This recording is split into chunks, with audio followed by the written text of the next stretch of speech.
Really? Good morning, everybody. Or It's Thursday, January 30th, 2025, and I'll call to order the Albany Parking Authority meeting. In attendance is myself, Jordan Jones, Bill Pettit, and Jessica Ponis, as well as relevant staff. I will ask for an acceptance of the minutes from Thursday, November 21st, 2020. So moved. Second. All those in favor? Aye. Aye. Next on the agenda is reports from the governance committee. The governance committee met on January 24th, 2025. We considered nominations for vice chair, treasurer, and secretary, and recommended the board. Here's the following nominations: myself as vice chair, Jessica Ponis for secretary, and Bill Pettit the third for treasurer. We also reviewed the 2024 APA mission statement and recommend that the board make no changes to it for 2025. And last order of business for governance was to inform any member that had to undergo ABO board member training. And both myself and Christopher Burke were notified that we need to do so within the next calendar year. The next order of business is to review and vote on the resolution to elect the vice chair, treasurer, and secretary officer. I'll ask our board members take a look and ask for a motion to move that forward. I'll make a motion. All those in favor?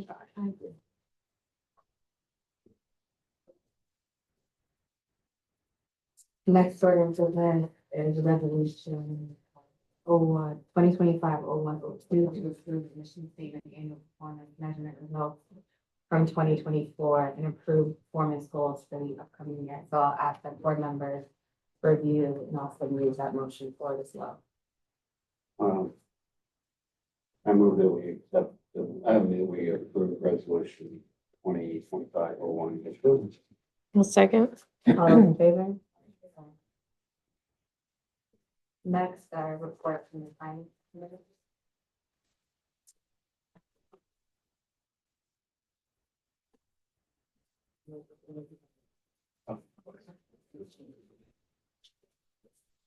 Okay, the finance committee.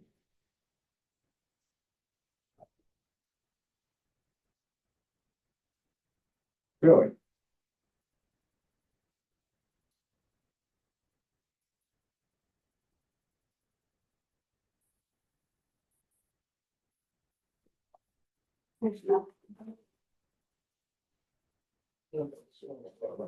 I did too. What's the last piece of paper? Oh, it was there. What was the first thing on the Anyway, Stephanie has given. So the finance committee of the Albany Parking Authority met on January 24th, 2025. The December financial statement summary and December total revenue was $739,700. While total expenses was $1,300,378, leading to a net loss of $163,668. The loss is primarily due to $500,000 paid for the license for the meters. All revenue streams except the monthly revenue exceeded projections in December. Parking revenues increased from November to December, driven by a rise in daily parking of $13,000. In the year-end summary, compared to 2024 budget, our revenue was 103.16% of budget, while expenses were 96.09% of budget. All parking revenue streams exceeded 2024 budget projections. Event revenue for the year total of whopping $508,000, reaching 156% of budget. Top events for the year were Fish, NCAA Women's Basketball Tournament, the Bruce Springsteen show, an evening with Jon Stewart and Shelley Grant tour. We surpassed 2019 benchmark for all revenue streams except monthly and other revenues, making 2024 our best year. Quick review of the investment investment portfolio. Debt service account has a balance of $1,240,970. Short-term account has a balance of $1,103,050. Long-term account has a balance of $319,414. We budgeted a $300,000 transfer to this account, which has not reflected in the year-end actuals. We anticipate making that transfer after receiving December's enforcement and ARPA reimbursement from the city. The EV charger account has a balance of $21,445. In the fourth quarter, we reviewed the quarterly meter and enforcement revenue and expenses in the fourth quarter. Our meter revenues were $681,417 and expenses were $796,828. Enforcement revenues were $999,145 with 20,475 tickets issued. That is my report. Thank you. Any questions? On to enforcement numbers. Yes, ma'am. So the year end for enforcement was quite well. We exceeded last year's number by about $5,000. So no huge change. Enforcement did have some hiccups along the year with some staffing issues that continue to be an on and off issue, and some equipment issues. The equipment issues are solved. We did have our best December since 2019, just to reflect that the equipment and staffing were really not an issue for December. Oh, and I'm sorry, that I don't know if I mentioned the number, but it was the ticket revenue was 4.4 million.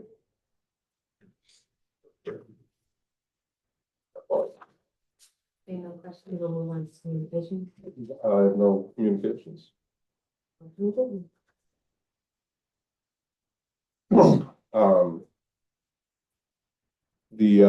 Just update on the downtown bid wayfinding sign installation. We did have to stop work due to climate, but they will be resuming work and be finished in spring. So we'll be looking forward to seeing that. Moving on to the repair and preventative maintenance. We finished a majority of the 3-year plan in 2024. The only things that we have left over for spring is getting the new entry, or revising the entry on Hudson Avenue, and some membrane work. And that's all weather related as well. Membrane's kind of like paint, so they'll finish that up in spring, and we should have a very light repair schedule for 2025.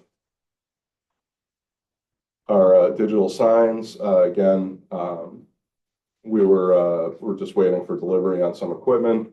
Had a few hiccups with some electrical work that we met on and got passed. So we expect that to be complete in February. And our heated sidewalks project, we anticipate that to start in spring. We do have an RFP out currently for the electrical upgrades, which is the next line. The bids are due in mid-February. I expect them to be I expect them to be under $100,000, but this also still falls under our bond plan. So this isn't coming out of our revenue. So hopefully, if that stays under $100,000, I mean, if it goes over by a little bit, we can talk about it and move some things around. That's not really a big deal. But if it's astronomical, we're going to have to seek other ways or not do it at all. And then is it okay to move on to the quarterly trend analysis? Yes. Thank you. Sure. Kevin? Yep. So.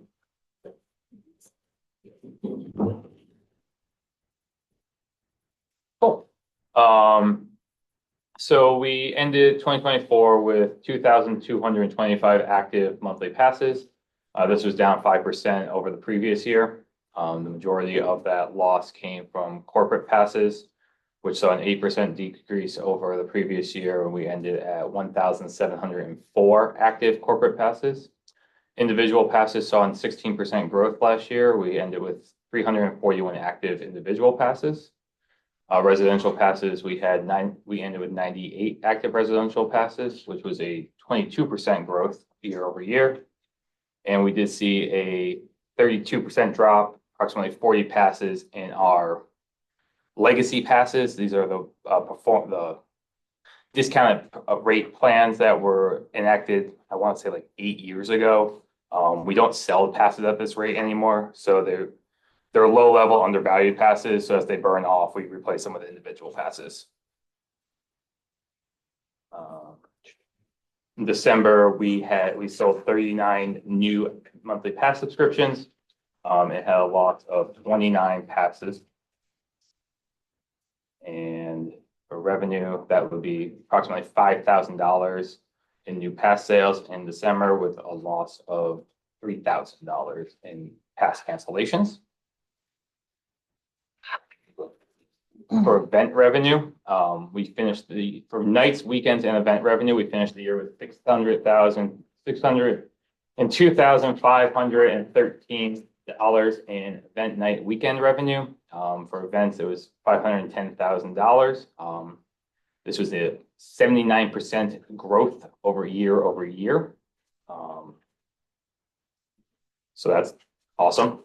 And nights and weekends, we saw $92,462 in nights and weekend revenue. That was a 32% growth year over year. Can I ask a quick question? I can't see that. What's why are these two not the same number? Event revenue for the year total 508,364. What's the event revenue, total event revenue? I have it at 510, so it's possibly that the report marketing pulls from the actual sales strip. The sales system is different than what's actually being fed into the bucket in the back end. I don't know why that would be, but we can look at that. It could be because of refunds. It could be that. It could be because, just small detail errors versus what the system reports versus what we got deposited into our account. Small discrepancies like that do often happen. It could also, probably most likely, is that somebody stayed beyond the entry fee for event. So it reports one way, but gets deposited as a daily revenue. So there could be like a little bit of a discrepancy there. It does happen. It's $2,000, so it would be considered a marginal from the 508 and the 510 that he's reporting. 602. 602 is all. With nights and weekends, nights and weekends would fall into the transient bucket. That was the first, that's what. Yeah. Yep. Yeah. Oh, yeah. So should it not be the same? I mean, I don't want to run into some sort of weird end of the year footnote accounting. No, what you read is accurate. What Kevin has is just something that he's pulling from a separate system. Yeah. Kevin's phone. Yeah, We're just gonna say it's Kevin. everything is always marketing's fault. It's really okay. Right. What we actually had deposited into our bank account is what our financials are. Okay. Thank you, Kevin. Yeah, no problem. Do we have any further questions? Moving on to the active pass report. So this just basically gives you an idea of what's actually sold in each garage as far as monthly. So by the end of the year, we didn't have a change in December, but it gives you an idea that that there two of our garages are oversold, which is great. Pre-pandemic, 2 out of 3 garages were around 130% sold. And now we're reaching levels around 108%, 110% possibly, with Quackenbush still being the shortfall. We don't anticipate that being full or even close to full anytime soon. But the year-over-year growth, not including the pandemic, we were reaching levels of up to 600 passes and 500 to 600 passes. So we hope that with more corporates coming in like MBT into 677, we'll start to see a major growth again the upcoming years.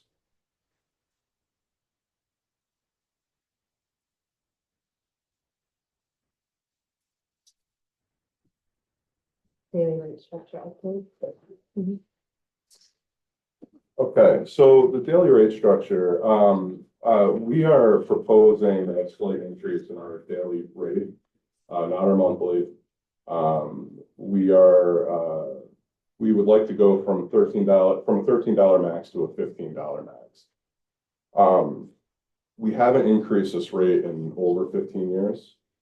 It's time. We're still very competitive with others around the area. We also are going to raise our grace period by 10 minutes to accommodate quick pickups and drop-offs. Also, we've noticed, especially at Quackenbush, that it would probably help seniors out quite a bit to have that extra 10 minutes to be able to do business. Especially when they're trying to pay at the kiosk and get out, it really gives them a hand. So in front of you, I just gave you a comparison of what we're doing now to what we're proposing. Right there, sir. Yeah. Also, I want to mention that the weekends are $5, Saturday and Sunday. We'd like to increase that to we'd like to increase that by $1 to make it $6. And How many nights a week people do we have? Not very many. What are they? Across garages, across all 3 garages on a non-event night, there may be 20 cars across all 3 garages. More so, it's usually around 10, but we've seen peaks of 20 across 3 locations on nights. Very little. Yep.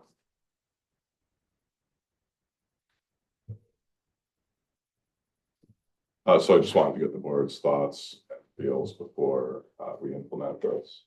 We're going from 13 max, Max, 13 to 15. correct.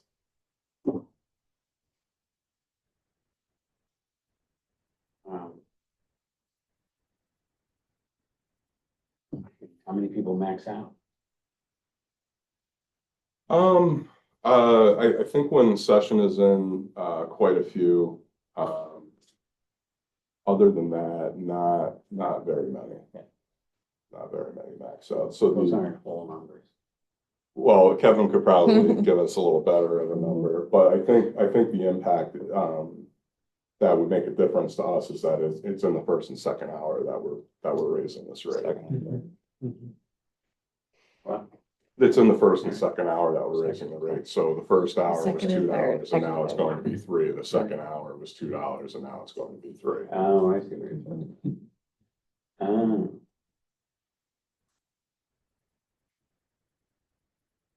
What does the rollout look like? They're gonna notify them and take place in a week, a month, or kind of what did that look like? We wanted to roll it out for February. Well, actually, I'm sorry, let me skip that. We were gonna wait for our digitals to get into place for March, not February. We were gonna plan to get the programming all fixed and everything for February. As far as outreach, we don't really have a plan to reach out to daily customers because we don't know who they are, but we'd certainly put it on our website, social. Yeah, we'll be putting the new rates on the website. We will be releasing through social. We'll just be releasing nothing saying, hey, we're raising the price, but we'll be releasing the rates of our garages on a consistent basis. Of our social thing, rates at garage location. first hour, second hour, third hour max rate, just to make sure people are clear that these are the rates of the garages. We've done similar things off and on for probably the past year. With anticipation of that, we've pulled back a little on the garages, just to put it out there, what the current rates are. Typically, when people push back about this sort of thing, it's always nice to have this, we haven't increased rates in 15 years, and that typically kind of puts that to bed, people are like, oh, well. So that aspect of that, I think, as far as like notice, if they kind of have a month to convert that as a, Yeah. you may have a little bit less of pushback as opposed to they didn't pay attention for a month and then they realize they're being charged $2 extra. Sure. Yeah. It's a philosophical question, really. How do we want to treat our customers? And there's no legal requirement that we can do whatever we want. Right. So it's between that and coddling. So pick a place and be clear and be consistent across the organization. Do we have a guesstimate based on sort of past numbers, what this increase would mean for revenue for us? We You can tell do. me no, but. No, we do. We did work on that. I don't believe we have it prepared for this, but I can Okay. yeah. Definitely get that to you really quick. Yeah. Is there an That was our economic first- reason why we were doing this? Or is it like, shit, we haven't raised our prices in 10 years. So let's Well, raise it. yeah, I think a little bit of both. Okay. I Get in behind the egg prices and just swoop right Yeah. in. No problem. well, I mean, increases and everything is inevitable. And I think the real question is how much is our repairs gonna be, year over year? And, the answer is that they're gonna be expensive. So is this lining up with kind of what that schedule gonna look like? Cause I know you said 2025, we're gonna be light. So is 2026 or beyond gonna be more expensive? Just sort of like. Yeah, that difference? yes, see that, and that's exactly what it is. We are doing these extensive repairs we're doing our 3-year repairs now to kind of get ahead of the game. But the truth is, having 2 garages that are 40+ years old, you're never truly ahead of the game. We're just fixing any kind of major problems that we're finding right now. We happen to have the bonding funds to do so. So to put that into perspective, usually our repairs run around 400,000 a year. So it's 350 to, I'll say 350 to 450 a year. Those repairs, we can certainly a la carte, we can pick and choose what we would like to repair year to year based on budget. But if we're really looking at annual repairs, those numbers could rise by 10-20% a year, depending on where we're at with, economically, politically, whatever the case is. I do know that prices are not going down, unfortunately. So, I guess we're just kind of preparing for that sort of impact. So with that in mind, do these numbers reflect what those increases could be for the years? Not totally. This is a small part of a much bigger plan, of however we decide to move forward with pricing or event rates and so on. I just want to make sure that like, if we've got to increase $2, increasing 3 would have been better.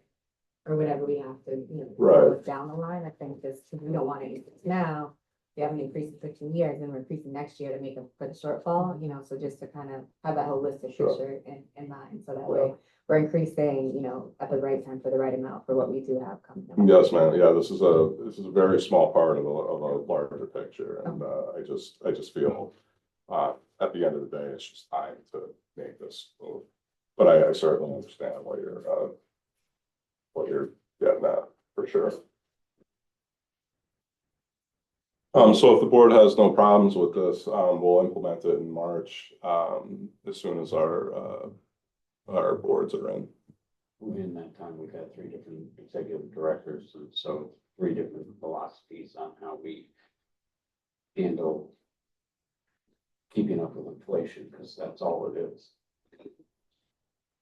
That's just an observation.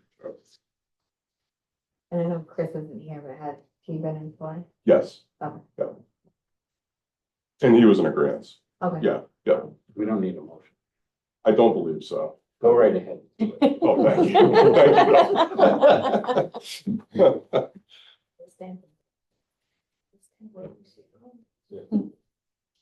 Kevin, did you have anything to add to that, or? Just the only other note on this would be, we are still going to be underpriced under all the other garages in the area, for daily rates.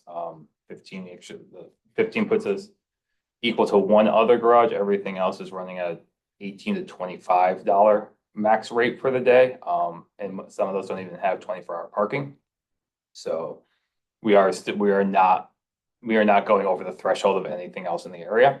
The other thing to note is that with these changes, especially the change to doing the full rate through the day, lets us do some more technical things in the future that we're looking at, which includes being able to buy parking online before your visit.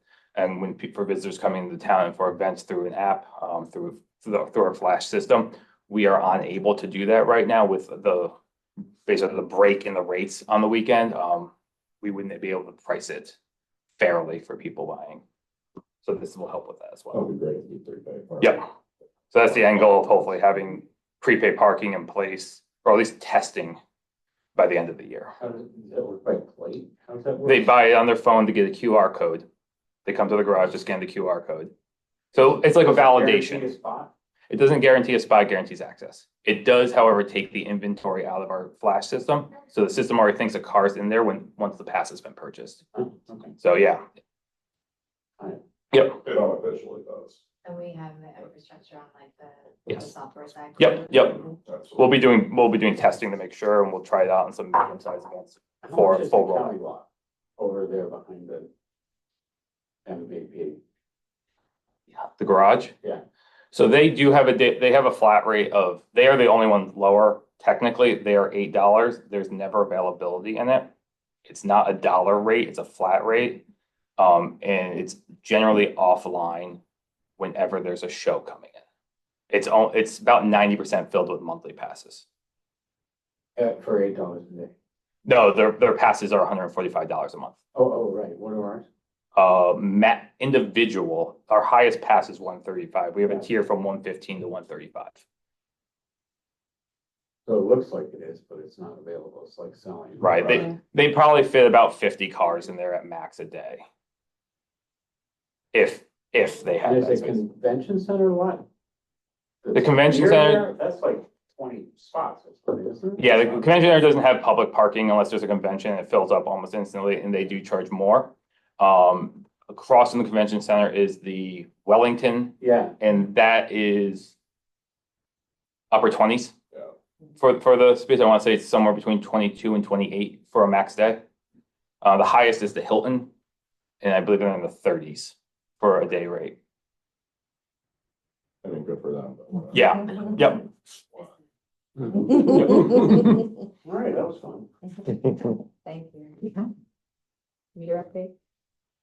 Right, so the app-only expansion, we are gonna start doing, an extensive expansion starting February 1st. This is gonna take care of a majority of our protection blocks. What I mean by protection blocks, these are blocks that nobody really parks in, but if we didn't have anything there, everybody would park there. So this kind of keeps everybody consolidated into the metered area. These areas include the outer limits of Broadway, Green Street under the bridge by MVP, Lower Madison Avenue by the old McDonald's, Liberty Street, where Greyhound is, which we're not really sure what's going to become of that street, but for now we'll make it up all the way. We're gonna test out a little spot right on Steuben, right below us, because we do have an app-only spot right in the heart of State Street that's been working out well. And I'd like to add that we haven't had any complaints since we started. So we have about a little over, or just about 200 spaces that are app-only now. I have 148 that I'd like to convert as well. That's just single space, the lollipop meters that I'd like to take out. And various areas on Central Avenue. The side streets going right up to Ontario have already been complete for the last 2 years, and now we're gonna start tackling some blocks on Central Avenue itself. I've talked to Anthony Capiz, over the past couple of years. He's all about it. And he likes to also advertise the app, for us.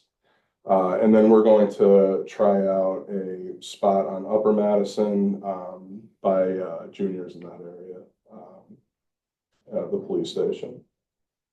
And those are the 3 phases that we're gonna have complete by the end of March. And then I think that'll be it for us for the year. We'll see how that goes. And then, in 2026, we're gonna start to tackle more higher occupied areas. Any questions? EV charges up there? Not much to talk about. We're still pretty much on the same path. We're still looking at the same quarterly income from these, so no major changes. I'd like to say that they're 100% occupied, but they are not yet.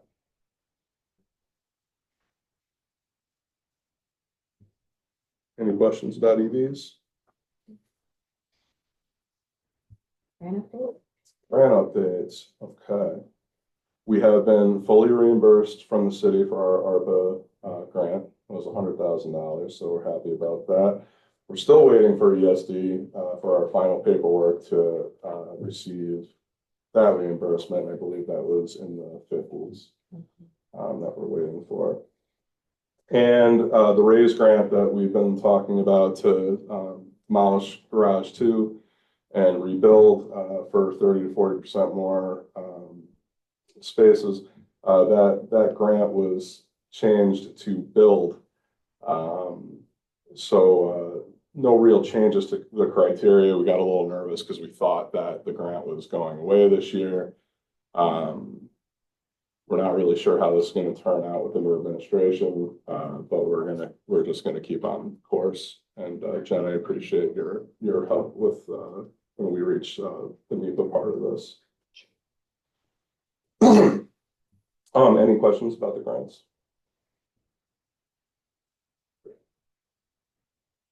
Any unfinished business? Ma'am, I have none.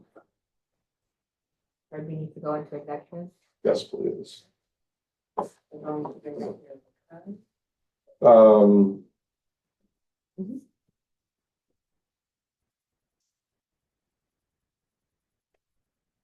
I guess this could be. Tom, you're gonna have to help me with this. I guess this could be H.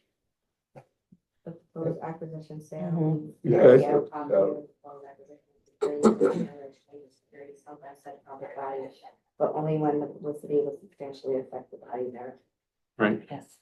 Certainly want to thank Turn it into Chris. Well read. And well, I guess we could just go into it with that.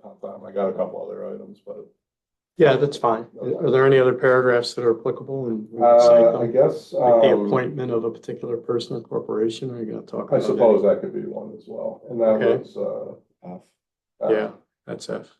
the medical, financial, or credit employment history of a particular person, corporation, matters leading to the appointment, employment, promotion, demotion, discipline, suspension, dismissal, or removal of a particular person or. Need a motion. So move. Second. Second. Okay. That's good. Aye.